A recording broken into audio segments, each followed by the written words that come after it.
There's a particular kind of silence that only exists in the woods at 3:17 in the morning. It's not peaceful. It's not calming.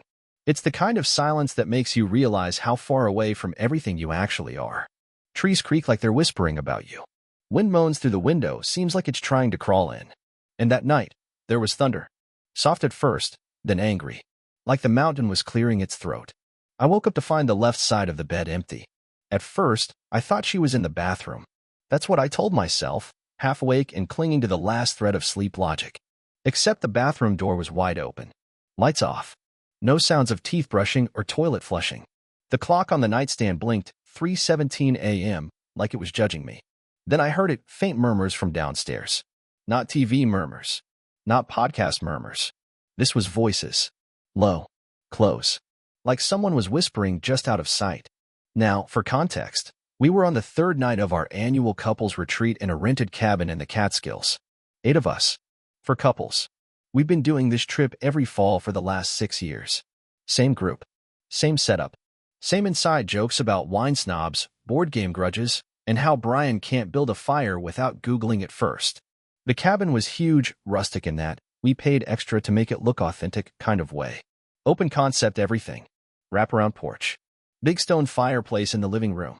And thin walls that creaked with every footstep. So when I heard that voice downstairs, something in me sank. It wasn't fear. It was suspicion. Because the voice was my wife's. Not scared. Not startled. Laughing. I slid out of bed quietly. Not creeping. Just slow. Thoughtful. Like my brain needed my body to keep up with the speed of realization. I padded down the hallway and paused at the top of the stairs, listening. The storm was loud.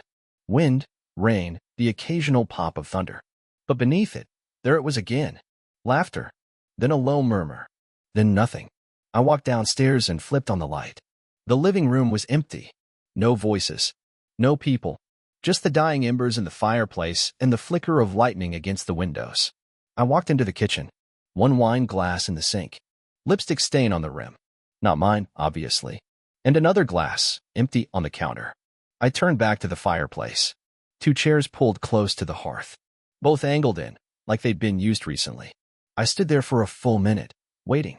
For what? I don't know. Some voice in the dark. Some reveal. But nothing happened. So I went back upstairs. And there she was. In bed. Curled up under the comforter, breathing softly. Eyes closed. Hair perfect. Like she'd never left. I stared at her for a second. Then I whispered, "You sleepwalk now?" Her eyes fluttered open, half aware. "What? You were gone." She blinked. "Huh. You were downstairs," I said. "I heard you. Talking." She looked confused. Or maybe just good at looking confused. "No," she said, slowly. "I was asleep. Maybe you were dreaming." I held her gaze. "There's a glass in the sink." She gave me a sleepy smile.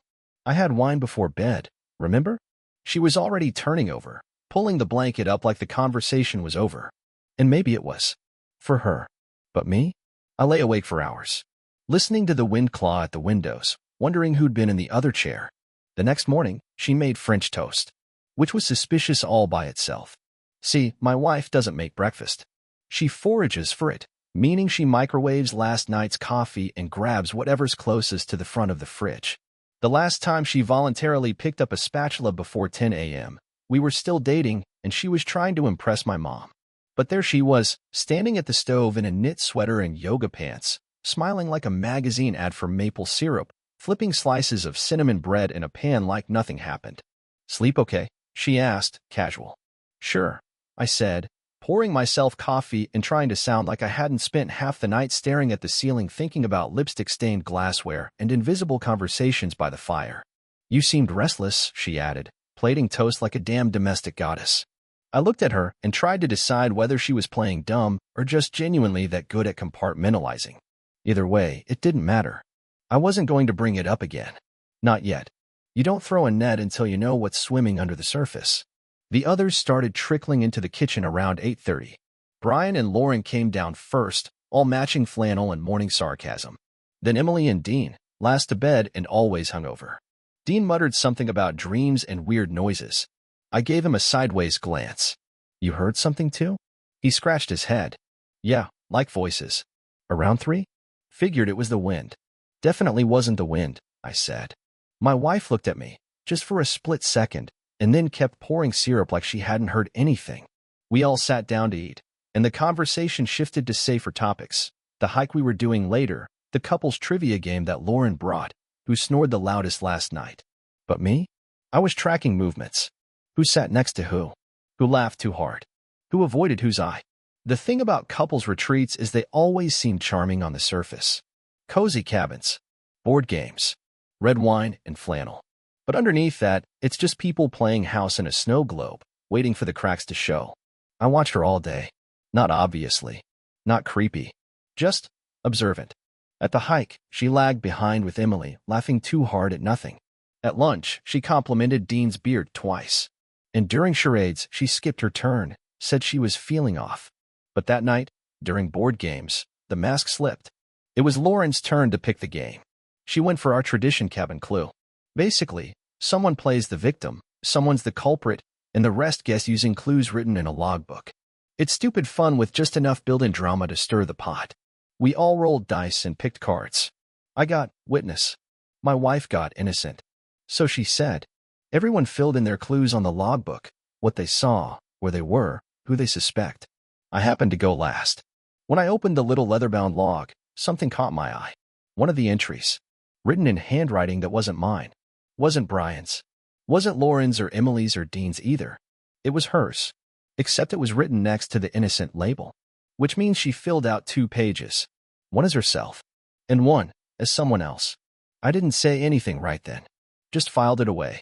The handwriting wasn't dramatic, not swirly or fake, just slightly slanted. And I knew that slant. I'd seen it on sticky notes stuck to the fridge, on recipe cards, in the margin of books she borrowed.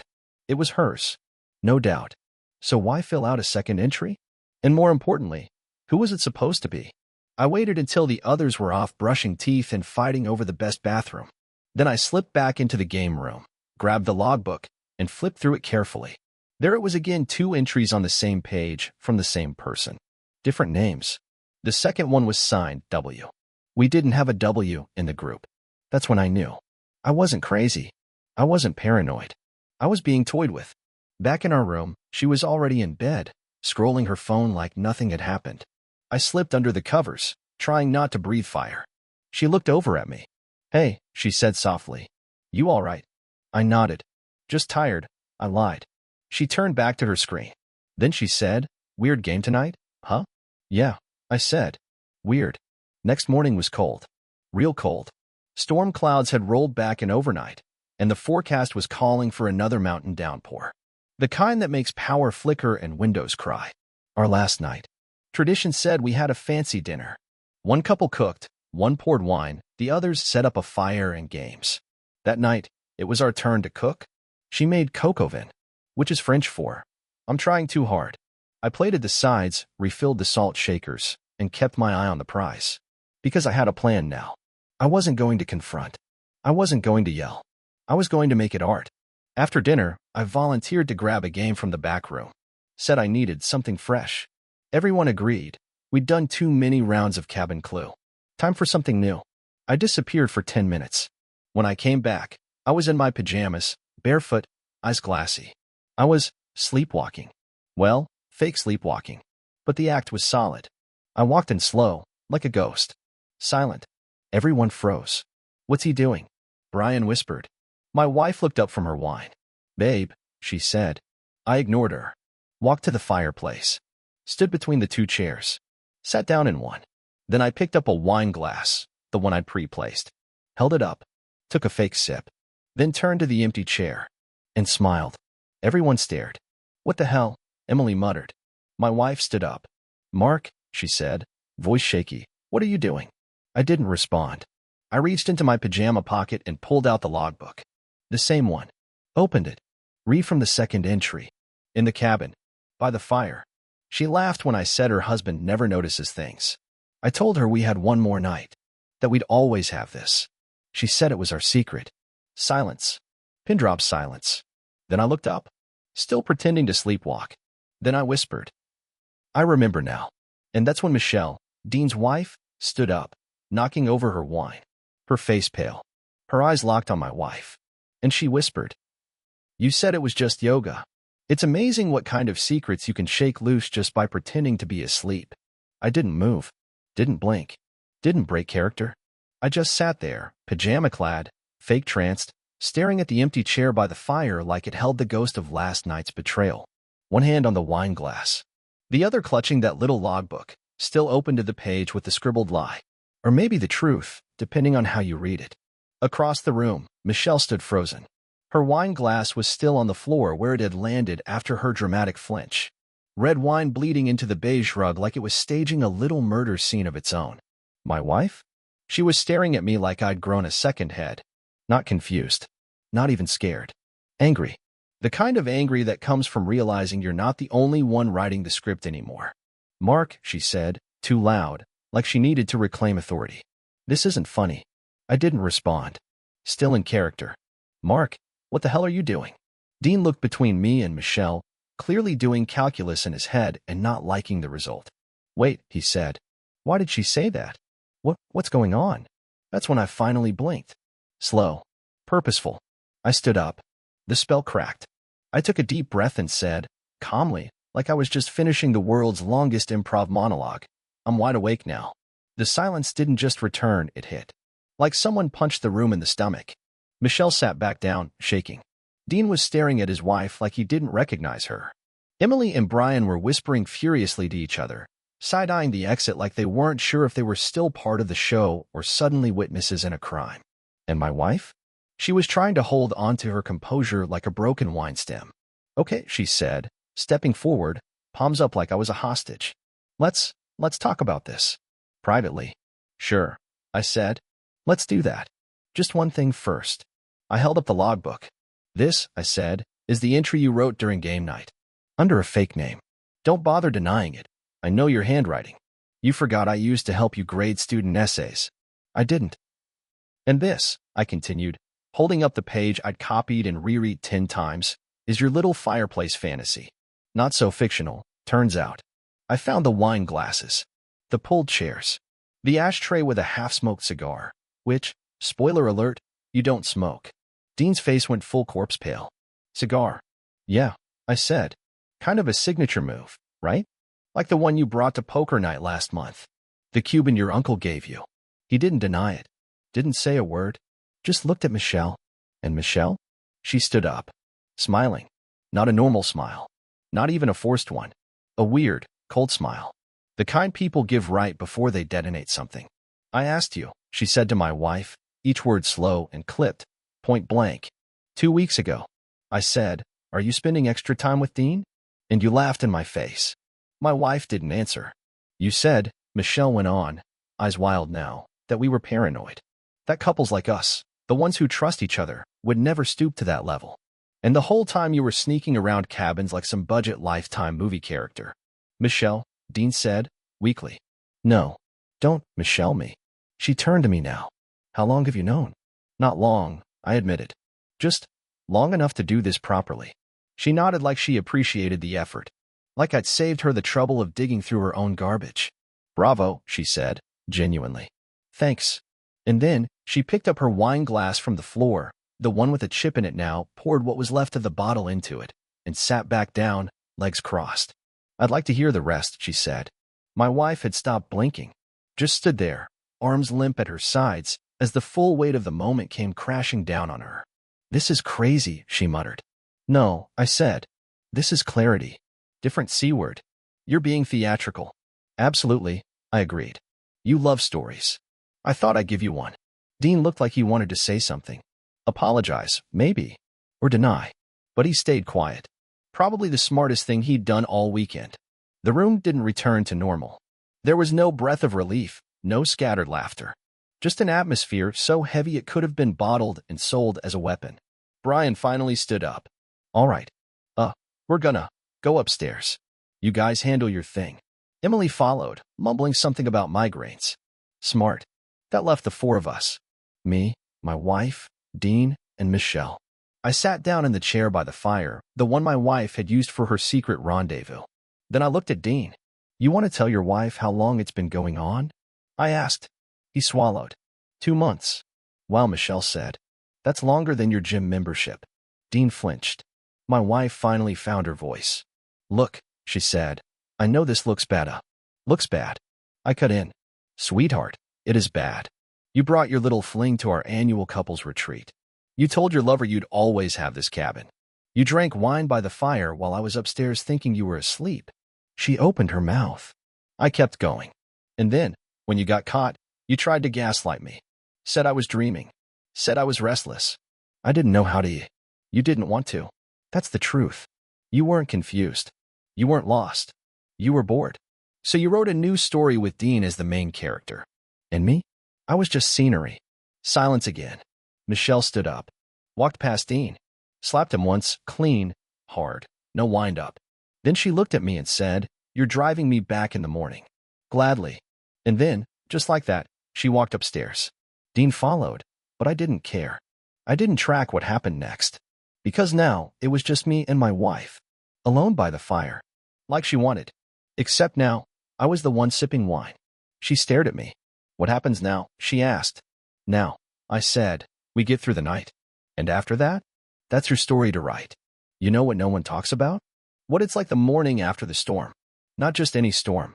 The kind where the walls shook, the power flickered, and everybody found out who'd been sleeping with whom by the light of a fake sleepwalking monologue. It's quiet. Not peaceful. Just quiet. The kind of silence that feels like it's waiting for the next explosion. When I came downstairs the next morning, I found Michelle already in the kitchen. She looked like someone who hadn't slept but didn't care. Hair still pinned up, same clothes as the night before. She was stirring instant coffee into hot water like it was fuel for revenge. I didn't say anything. Just nodded. She nodded back. We weren't allies. We were co-survivors. Big difference. A few minutes later, Brian and Emily came down. They mumbled hellos and kept their eyes low, like the floor had suddenly become more interesting than the humans walking on it. Lauren showed up next, her expression somewhere between concerned and, I told you so, even though she hadn't told anyone anything.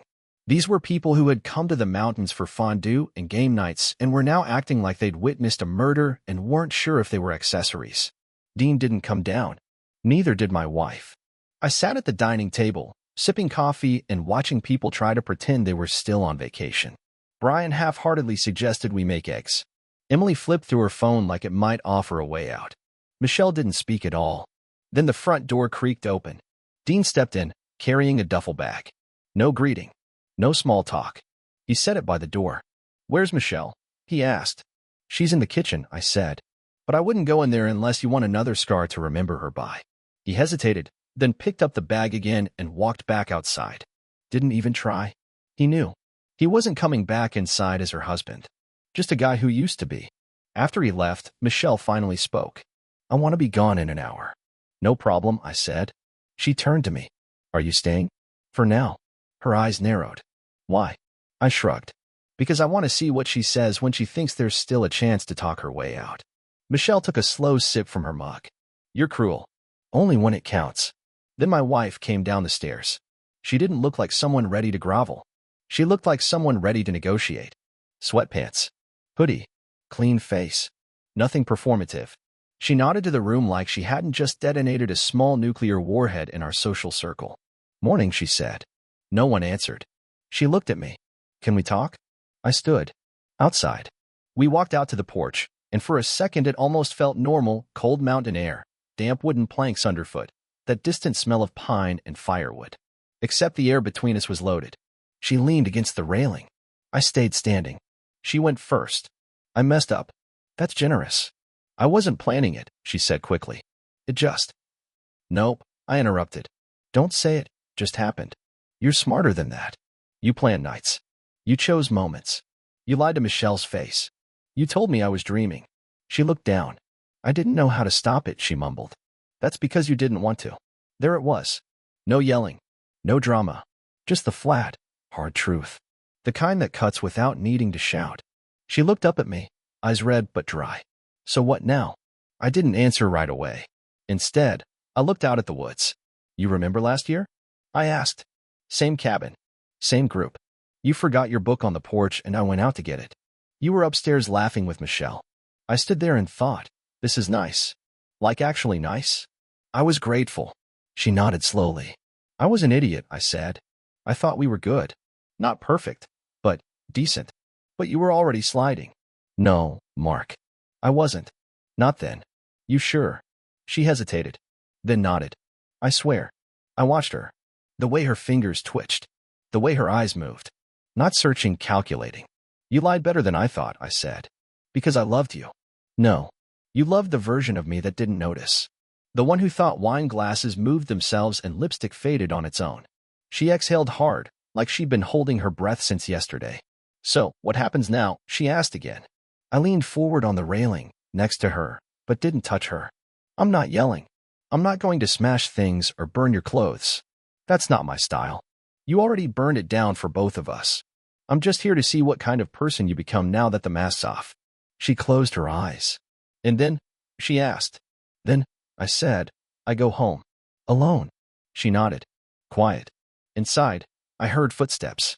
The others were starting to gather, their bags packed, their cars warming up. No one said goodbye. No one asked for selfies or group photos like we usually did. This year, the only thing we took home was the wreckage. Michelle walked past us on the porch without a glance. Keys, she said. I tossed her mine. It's gassed up. She gave a half nod and kept walking. As she opened the door to the car, she looked back and said, loud enough for both of us to hear, you'll never come back from this. It wasn't a threat. It was a fact. And then she was gone. The last to leave was Brian. He looked torn, like someone who just found out his favorite show got canceled mid-season. Call me when you're home, he said to me. Sure. He gave a tight smile to my wife. She didn't return it. Then it was just the two of us. On that porch. In the cold. With no more secrets. I don't know who I am without this, she said. Eyes wet now. Without us. You'll figure it out, I said. You're good at writing fiction. She winced. That's not fair. Neither was making me the punchline of my own marriage. We stood there until the wind got too sharp and our silence turned to ice. Finally, I turned to go inside. She didn't follow. She just stood there, watching the driveway, like someone expecting the credits to roll. There's a strange quiet that follows betrayal, not the kind you get after a fight, where the silence is filled with the weight of what's been said. This is different. This is the kind of silence where everything feels too light. Like the floor's been scrubbed so clean you might slip on it if you're not careful. That was the house after we got home. She rode back with me. Not because I asked her to. Not because I wanted her to. Because she didn't have any better place to go, and I didn't have the energy to manufacture one. It was a 5-hour drive back from the cabin, but she only spoke once, around Albany, and it wasn't an apology. She said, do you think Michelle will tell everyone? And I thought, she already did, sweetheart. Just not with words. I didn't answer. Just turned up the volume on the radio and let Tom Petty sing about free falling. When we pulled into the driveway, she waited for me to unlock the front door like a guest who wasn't sure if her invitation still stood. I walked in first. The house smelled stale. Familiar. Too familiar. Like it had been waiting for the wrong people to come back. She set her bag down in the hallway and just stood there, like she was waiting for directions. I didn't give her any. I went upstairs. Showered. Threw my clothes in the hamper. Stared at myself in the mirror longer than usual, like I was checking for signs of weakness, rot, or something that had always been there, but I'd never bothered to see. When I came back down, she was in the kitchen, holding the coffee pot, eyes glassy. I didn't know if I should make a new one, she said. That was her way of asking, am I still allowed to act like your wife? I said nothing. She made the coffee anyway. We didn't talk that night. Or the next. I didn't sleep in the bedroom. I moved into the guest room and closed the door behind me. She didn't knock. She didn't hover. She just drifted through the house like she wasn't sure what shape to take anymore. It should have felt satisfying. All that silence, all that guilt hovering over her like a storm cloud nobody else could see. But it didn't. It felt like staring at the ocean after a shipwreck. You don't celebrate. You just float and wait to wash up somewhere. On the third day back, she left a note on the counter. Going to yoga. Back around 7. And I laughed. Not a real laugh. One of those exhale through the nose laughs that sounds more like a cough. Yoga. She was still going to yoga. Or maybe that was the point. Maybe that was her way of pretending things weren't completely decimated. She wanted to see if the world would still let her pretend. I checked the calendar on the fridge. Saturday. Same class Dean used to go to. Or maybe still did. Who knew? I didn't follow. Didn't care to. But I did something else. I sat down at the kitchen table with the logbook from the cabin. Yes, I brought it back and started copying. Not for evidence, not for leverage, just as an exercise. A practice in control. Line by line, I rewrote the scene she'd scribbled in that drunken haze, her little romantic entry about the fire and the secrecy and how her husband never notices things. And as I wrote, I changed a few words. Not to correct them, to make them clearer, to make me the narrator. It was a strange kind of therapy, rewriting her betrayal in my voice. But it worked. A little. That night, around 9 p.m., she came into the guest room. Knocked once. No eye contact. "I'm thinking of writing something," she said. I stared at her. "About the retreat," she added. "About what happened." My jaw tightened. "Like a blog post?" "No, not public. Just for myself. A kind of reflection." I didn't answer. She stood there, waiting for something. Maybe permission. Maybe guidance. I gave her neither. She left. I stared at the ceiling for a long time that night, thinking about what it must be like to need to frame everything, to need to narrate your own downfall in a way that still made you sympathetic. Some people apologize. Some people confess.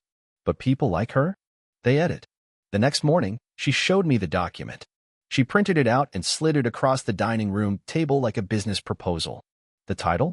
"The Fire We Sat Beside." I read the first paragraph. It was soft, full of fog, the kind of language that doesn't own anything. That weekend changed me. I saw sides of myself I didn't recognize. I don't want to make excuses, but I also know things rarely happen in a vacuum. I stopped reading. She watched me silently, like a student waiting for a grade. "What do you want me to do with this?" I asked. "I don't know," she said. "I just wanted you to know I'm not running away from it. You're just trying to narrate it first." She flinched. "That's not fair." "No, it's very fair. You don't want forgiveness. You want understanding. You want to explain your betrayal so thoroughly it starts sounding like a tragic accident. That's not what this is." "Then what is it?" She looked down. "It's the truth."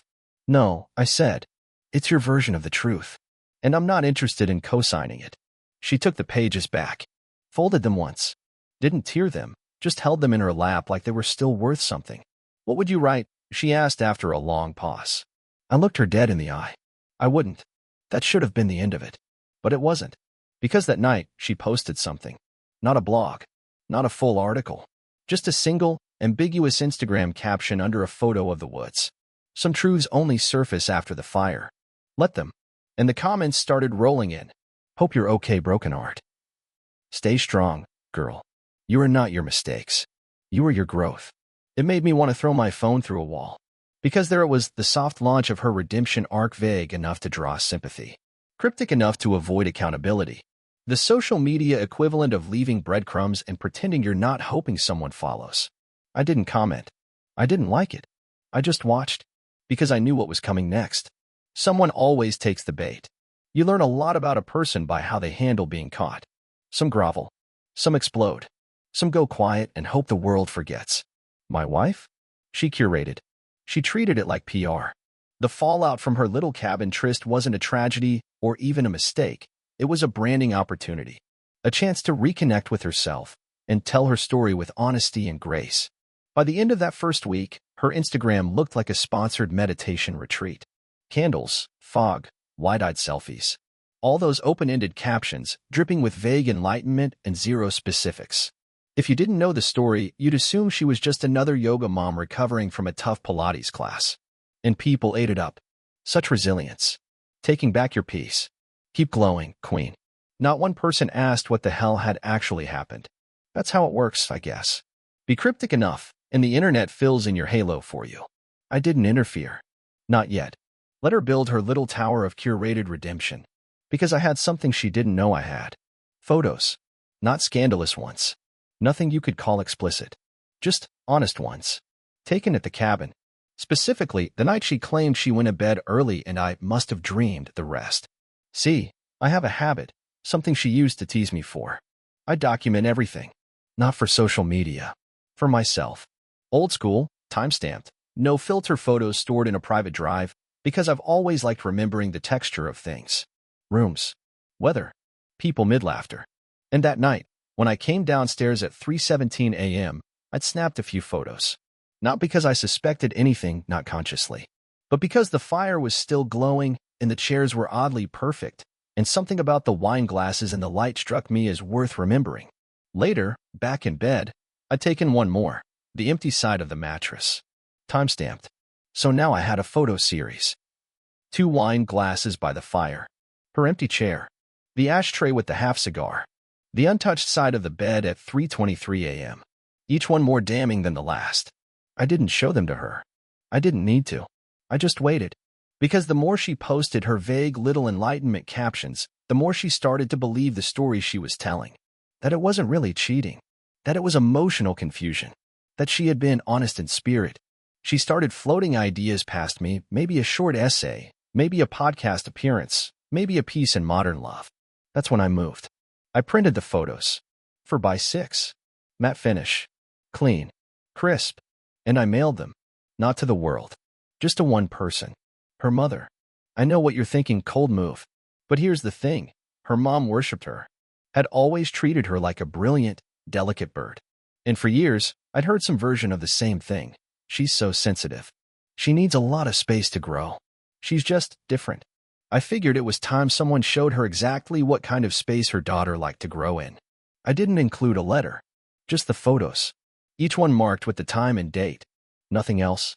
A week later, my wife got the call. I didn't hear the whole conversation, but I heard enough. The muffled shouting. The disbelief. The words, I trusted you, and you lied to me. Not just him. Her voice cracked. She tried to defend herself. Then she started crying. That night, she didn't post anything. The next day, she deleted every post from the past month. 3 days later, her account went dark. And just like that, her redemption arc flatlined. She didn't say a word to me about the photos. Never asked if it was me. She knew. She just moved through the house quieter than usual, like every step she took might trigger another trap. I wasn't angry. Not anymore. I'd passed through that fire and come out the other side cool. Not healed. Just finished. 2 weeks later, she moved out. No speech. No ceremony. She packed a duffel, loaded it into her hatchback, and said, I'm staying with Laura for a while. I didn't ask how long a while was. She didn't say goodbye. Just pulled out of the driveway and turned right without signaling. I stood on the porch for a while after that, letting the silence settle.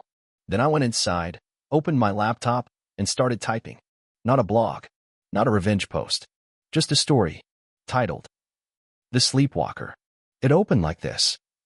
She said I must have dreamed it. But the fire was still warm, and the chairs were still turned in. And dreams don't leave lipstick prints. I never posted it. Didn't need to. But I printed it. 1 copy. I tucked it in the same envelope where I'd kept the board game log and the photos. My evidence. Not for court. Not for internet drama. Just in case I ever forgot how good someone can lie when they're sitting right beside you, holding your hand, whispering you imagined it all. And now? Now I sleep fine. Alone, yes, but dreamless. Subscribe to the channel